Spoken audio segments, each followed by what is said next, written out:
நீலகிரி மாவட்டம் முதுமலை தெப்பக்காடு யானைகள் வளர்ப்பு முகாமில் இறந்த ஆண்குட்டி யானையை பிரேத பரிசோதனைக்கு பிறகு தீமூட்டி எரித்தனர். கோவை மாவட்டம் மருதமலை வனப்பகுதியில் கடந்த சில வாரங்கள் முன்பு பெண் யானை ஒன்று உடல்நலக் குறைவால் நடக்க முடியாமல் சோர்வடைந்து வனப்பகுதியில் படுத்து கிடப்பதாக கோவை வனத்துறையினருக்கு தகவல் கிடைத்தது. அப்பொழுது அதனுடன் குட்டி யானை ஒன்றும் இருந்தது. அதனுடன் இருந்த தாய் யானை சிகிச்சைக்கு பின் வனப்பகுதிக்கு செல்லும் சமயத்தில் குட்டி யானை அதனை விட்டு பிரிந்து சென்றது. அதனை தாயுடன் சேர்க்க வனத்துறையினர் போராடியும் முடியாததால் அந்த குட்டி யானை முதுமலை யானைகள் முகாமிற்கு வரவழைக்கப்பட்டது. அங்கு அதற்கு மருத்துவ சிகிச்சை மேற்கொள்ளப்பட்டு பராமரிக்கப்பட்டு வந்த நிலையில் நேற்று இரவு குட்டி யானை உயிரிழந்தது. இதனைத் தொடர்ந்து முதுமலை களை இயக்குநர் அறிவுரைப்படி மருத்துவ குழுவினர் பிரேத பரிசோதனை செய்த பின்னர் குட்டி யானையின் உடலை தீமூட்டி எரித்தனர்.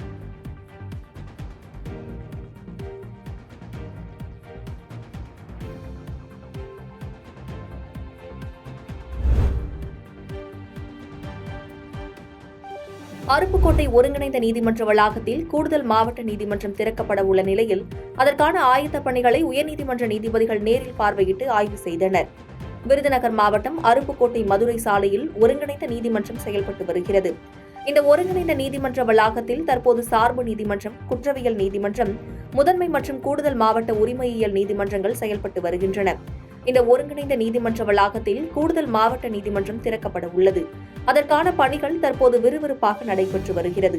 கூடுதல் மாவட்ட நீதிமன்றம் விரைவில் திறக்கப்பட உள்ள நிலையில் அதற்கான ஆயத்த பணிகளை மதுரை உயர்நீதிமன்றம் நீதிபதிகள் நேரில் பார்வையிட்டு ஆய்வு செய்தனர். இந்த ஆய்வின் போது விருதுநகர் மாவட்ட முதன்மை நீதிபதி ஜெயக்குமார், முதன்மை மாவட்ட குற்றவியல் நீதிபதி பிரீதா மற்றும் அருப்புக்கோட்டை சார்பு நீதிபதி செல்வன் ஜெயசுராஜு உள்ளிட்டோர் உடன் இருந்தனர்.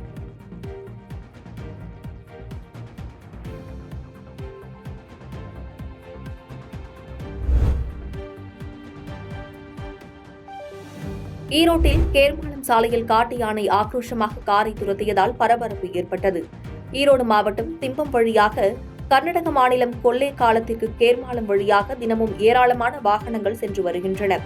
இந்த சாலையை ஒட்டி அடர்ந்த வனப்பகுதிகள் உள்ளதால் காட்டு யானைகள் நடமாட்டம் அதிகமாக உள்ளது. இதனால் இரவு நேரங்களில் அந்த சாலையில் போக்குவரத்து தடை செய்யப்பட்டிருக்கிறது. இந்நிலையில் காட்டு யானை ஒன்று சாலை ஓரத்தில் நின்று அங்கிருந்த செடி கொடிகளை தின்று கொண்டிருந்தது. இதனால் வாகனங்களில் வந்தவர்கள் வாகனங்களை நிறுத்தி யானையை பார்த்து ரசித்தனர். அப்போது யானை வாகனங்களை வழிமறித்ததால் வாகன ஓட்டிகள் மற்றும் பயணம் செய்தவர்கள் அச்சமடைந்தனர். திடீரென ஆக்ரோஷமடைந்த யானை ஒன்று ஒரு காரை வேகமாக துரத்தியது.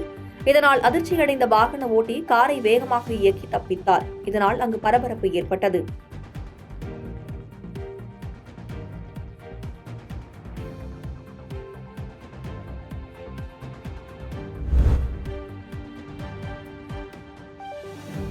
மேலக்கோட்டையூர் ஊராட்சியில் சிறுவர் விளையாட பூங்கா அமைத்து அதை திறந்து வைத்த திருப்போரூர் சேர்மன் இதயவர்மனுக்கு சிறுவர்கள் ரோஜாப்பூ கொடுத்து நன்றி தெரிவித்தனர்.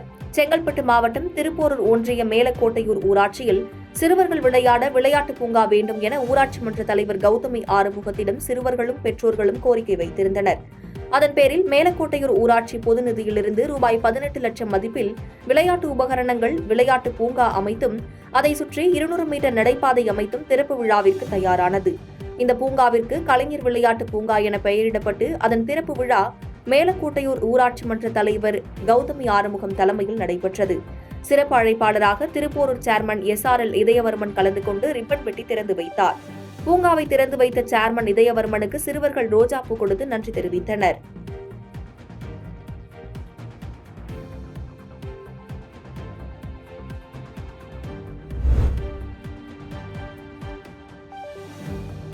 குமரி மாவட்டத்தில் தேமானூர் புனித தோமையார் மலங்கரை கத்தோலிக்க ஆலய திருவிழா கொடியேற்றத்துடன் சிறப்பாக துவங்கியது. கன்னியாகுமரி மாவட்டம் ஆற்றூர் அருகே தேமானூர் புனித தோமையார் மலங்கரை கத்தோலிக்க ஆலய விழா கொடியேற்றத்துடன் துவங்கியது. இதில் பங்குத்தந்தை சச்சின் திரு கொடியை ஏற்றி வைத்தார். அப்போது சமாதான புறா பறக்க விடப்பட்டது. முன்னதாக திருக்கொடி, பொன் குருசு, தோமையார் சுரூபம் ஆகியவற்றை பங்கு மக்கள் பவனியாக எடுத்து ஆலயத்தை வலம் வந்தனர். பின்னர் சிறப்பு திருப்பலி நடைபெற்றது.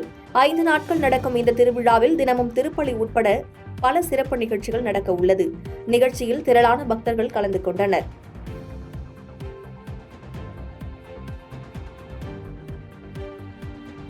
பாதகம் செய்பவரை கண்டால் நாம் பயங்கொள்ளலாகாது பாப்பா. மோதி மிதித்து விடு பாப்பா, அவர் முகத்தில் உமிழ்ந்து விடு பாப்பா. அண்மை செய்திகளை உடனுக்குடன் தெரிந்து கொள்ள இணைந்திருங்கள் இயம்நாடு தொலைக்காட்சியுடன்.